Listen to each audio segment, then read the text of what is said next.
Agora nós vamos à nossa sétima regra de derivação, certo? Em que nós vamos derivar o produto vetorial de duas funções. Aqui eu tenho a função vetorial u e a função v, certo? E elas vão ter que ser deriváveis no intervalo que a gente estiver considerando, ok? Então vamos lá. Para a gente calcular a derivada, né, por definição, a gente tem que calcular esse limite aqui, tá certo?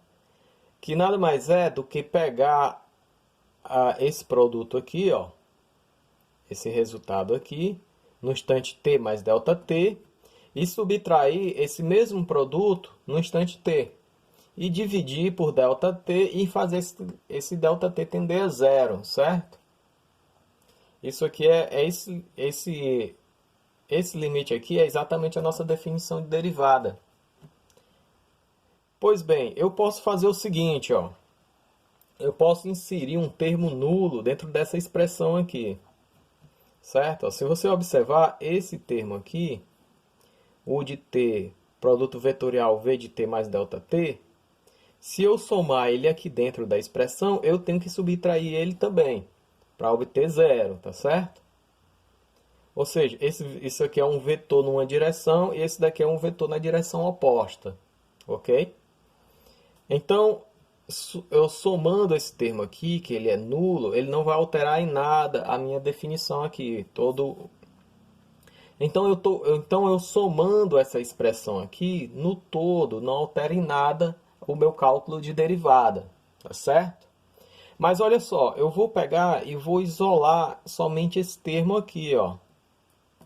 E vou fazer o estudo do limite dele, mais o limite dessa expressão aqui, né? Olha só, aqui eu tenho essa expressão, aqui, ó. E aqui embaixo eu tenho essa expressão aqui, certo? Então, eu vou fazer o estudo só dessas duas partes aqui, certo? A primeira coisa que a gente deve observar é o seguinte, o produto de funções vetoriais é não comutativo, ou seja, quando a gente faz a análise, né, do produto vetorial, a gente não pode sair comutando o produto, tá certo? Então, eu vou fazer o seguinte, eu tenho que isolar um termo aqui, que está em comum, que é exatamente esse v de t mais ΔT, mas eu tenho que isolar ele somente pela direita, porque ele está multiplicando pela direita, né?